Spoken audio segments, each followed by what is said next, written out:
আমরা বেশ কিছুদিন থেকে সোর্সের মাধ্যমে সংবাদ পাচ্ছিলাম যে টুইন ব্রাদার্স এবং আমির গেস্ট হাউস এই দুটো রেস্টুরেন্টে অসামাজিক কার্যক্রম চলছে।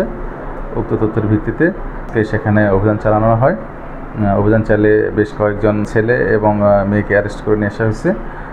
এদের যাচাই বাছাই করা হচ্ছে যে এদের মধ্যে কারা অসামাজিক কাজের জন্য সেখানে গিয়েছে, কারা জড়িত এবং কারা তাদের ক্ষুদ্র ছিল, এটা যাচাই বাছাই করে আমরা পরবর্তী আইনগত ব্যবস্থা। হ্যাঁ, সেটা তো আমরা দেখছি, ওদের জন্য সাথে আলোচনা করি, ইনশাল্লাহ আমরা ব্যবস্থা নেব।